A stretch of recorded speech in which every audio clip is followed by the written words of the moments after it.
Shalom. First and foremost, I'd like to give all praise, glory, and honor to Yahweh, Bahashem, Yahweh Shai, Bahashem, Rakakwadash.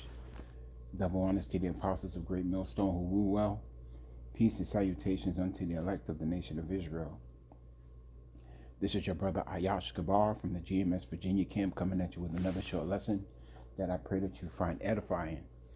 And I want to touch on something that I've noticed for a long time, but I really haven't spoken on it. So here it is. We warn the nation of Israel about the up and coming calamities, about how judgment is being set forth in the earth at a higher level than yesterday, and tomorrow is going to be just as worse as today. And although the prophets of Yahweh Hashem Yahweh Shai are out there on the highways and byways teaching, preaching, and warning the flock of the nation of Israel in truth and in sincerity, the people just aren't listening. And that's just the nation of Yasharallah. They're hard-headed and stick-necked people. They don't learn until you're about to whip their butts. And even after the fact, they resort back to the nature as to which they were. And Yahweh Hashem Yahweh Shai is just pissed off. And the people don't realize how pissed off the Lord truly is. I mean, Yahweh Hashem Yahweh Shai is pissed off. To the point where he's about to destroy 2/3 of the nation of Israel. And we are to warn the people, about this up and coming destruction. And although we do this week in, week out, and on a daily basis through the epistles, the people just ain't getting the message. They're not acknowledging the fact that the true prophets are out there on the highways and byways, and quite honestly, it's almost at the point where it's too late. I wasn't looking at grabbing this scripture, but the Spirit led me to it. The book of Isaiah, chapter 30 and verse 1. Woe to the rebellious children that saith, Yahweh Hashem Yahweh Shai, that taketh counsel, but not of me. Let me read that again. Woe to the rebellious children, saith Yahweh Hashem Yahweh Shai, that taketh counsel, but not of me, and that cover with a covering, but not of my spirit, that they may add sin to sin. And when you add sin to sin, that's called iniquity. And 2/3 of the nation of Israel is just getting worse and worse. So, during my search for articles and events and stuff like that, you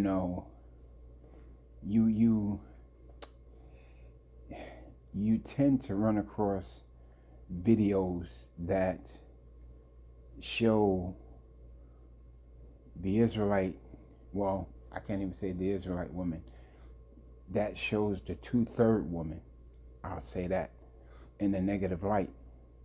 And you'll always find videos where, the 2/3 Jakes are shown also in a negative light. In fact, society has virtually wiped out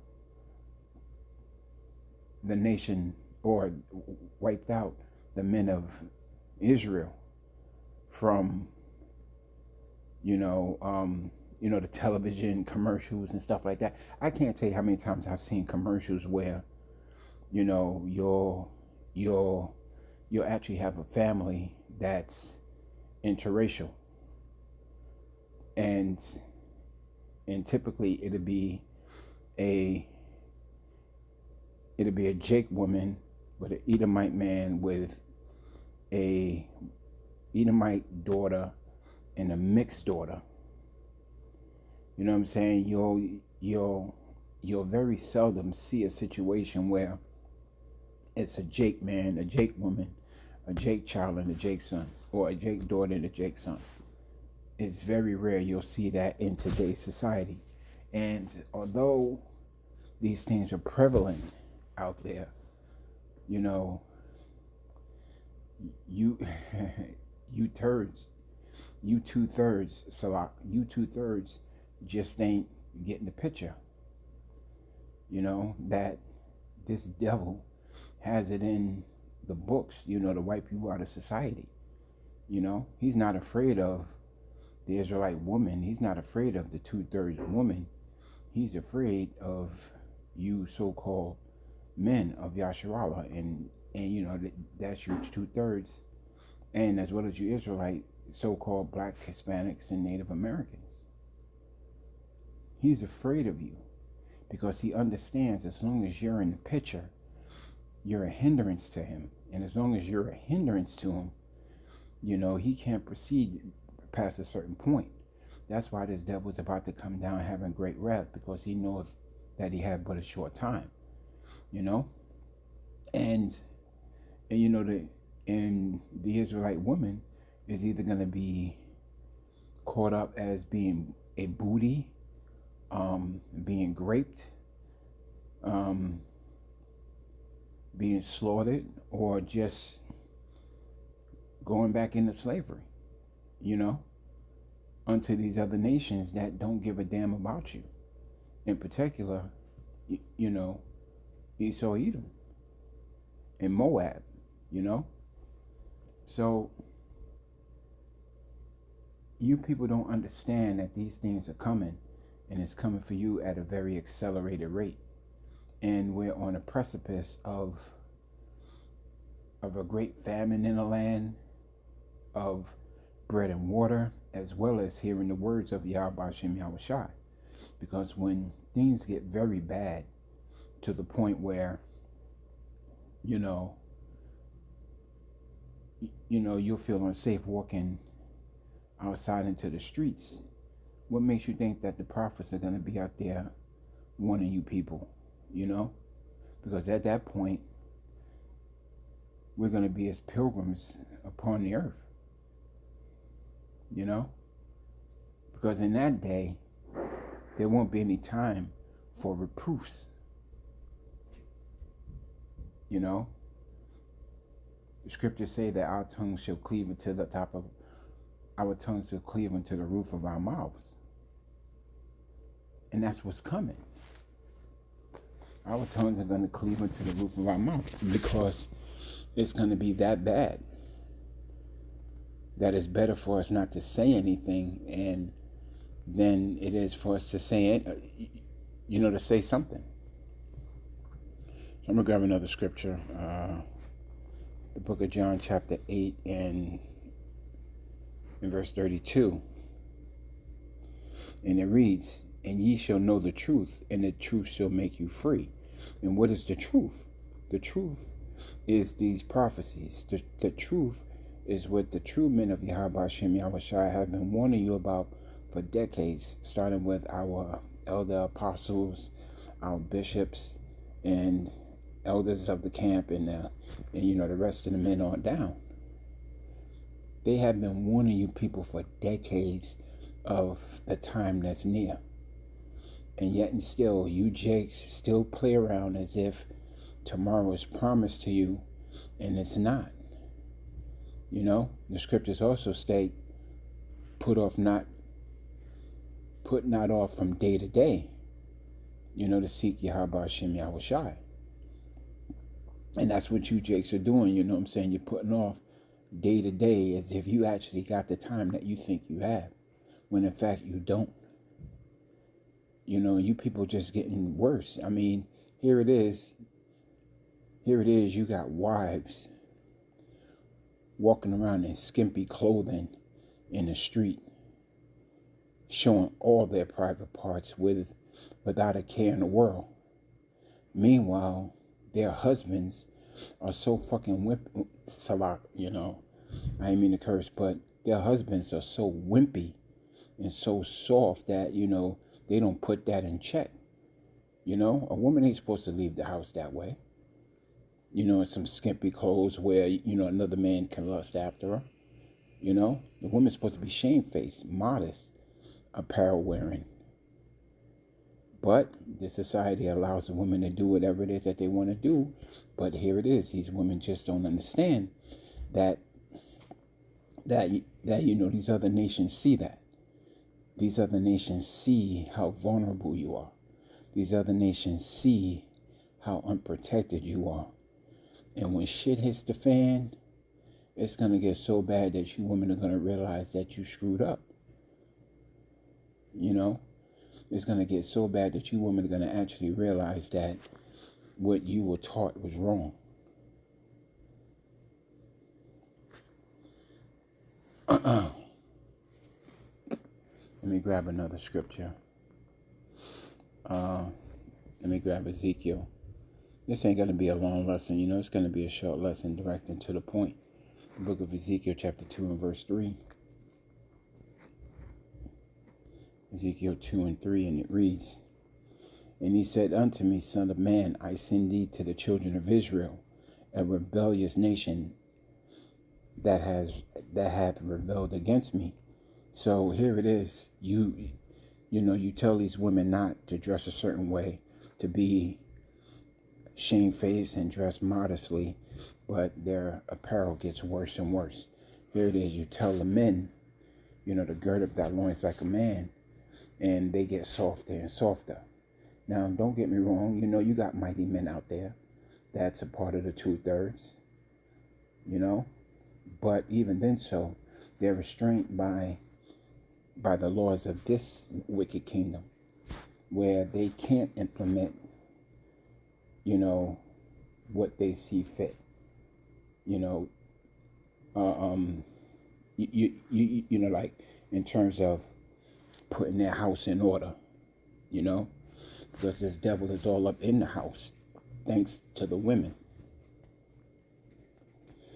Reading on,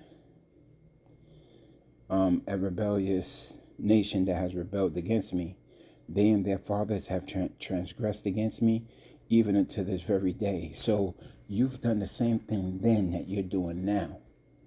So you're in your lot to rebel against Yahweh Hashem Yahushai, and there's going to be a harsh judgment for that. Reading on to verse 4, they are impudent children and stiff-hearted. I do send thee unto them. And that's what the Lord did. You know, he sent his prophets unto a stiff-necked people with hard heads.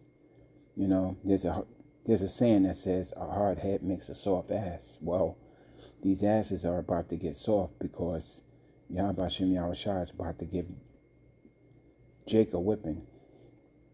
You know? And thou shalt say unto them, Thus saith Yahweh Hashem Yahushua power. And in verse 5, and they, whether they hear or forbear, Salak, and they, whether they hear or whether they forbear, for they are a rebellious house, yet shall know that there have been a prophet among them. So when these prophecies come to pass and 2/3 of you, Jake, is living through it, you know, a sign of remembrance is going to come across you to say that, you know what, those men that were out there on the highways and byways told us that this day was coming, and we did not listen.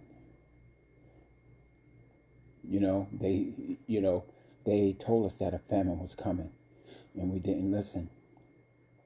They told us about the MOTB, and we didn't listen.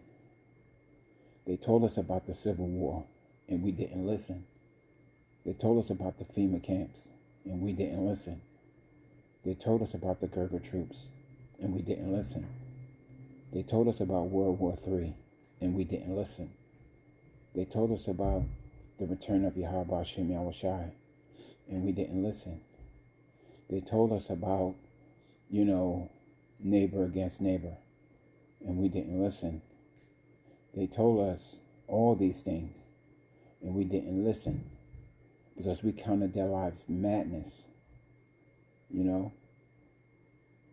And that's what they've done, you know. They look at us as fools as being out there on the highways and byways when it's 20 degrees outside. They look at us like we crazy, but they don't understand that it's all through the spirit and power of Yahweh Ba'ashem Yahushai that we go out there and we do these things. The book of Ezekiel, chapter 3 and verse 17. Son of man, I have made thee a watchman unto the house of Israel. Therefore hear the word at my mouth and give them warning from me. And therefore hear the word at my mouth is the mouth of the prophets. The prophets are the one that's out there giving you warnings through the spirit and power of Yahweh Ba'ashem Yahushua. You know? And you know, how do you know that, you know, the prophets are the Lord's mouth? Well, it says it in the book of Luke. Let me get that right quick. And you know, I'll close out on that. The book of Luke, chapter 1 and verse 70.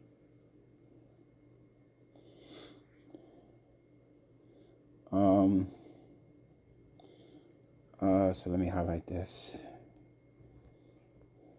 Salah. The book of Luke, chapter 1 and verse 70. As he spake by the mouth of his holy prophets, which have been since the world began. So the prophets have always been the mouthpiece of Yahweh Ba'ashem Yahushai. You know, the Lord ain't going to get off of his throne and come down here once again and tell you what you need to do. Nah, he ain't going to do that no more. He did that once. The next time he's coming back, you know, to wreak vengeance upon his enemies. You know, and it just so happens that 2/3 of you Jakes are also his enemy. And that's a very bad position to be in. And so with that, I'd like to close out and you know, I pray that you found this little short lesson edifying. And so with that, I'd like to give all praise, glory, and honor to Yahweh, Ba'ashem, Yahushai, Ba'ashem, Akakodash. Double honor to the apostles of Great Millstone who woo well. Peace and salutations unto the elect of the nation of Israel. This is your brother Ayash Gabar from the GMS Virginia camp closing out. Until the next lesson, Adam Ratazah, Wa Shalom.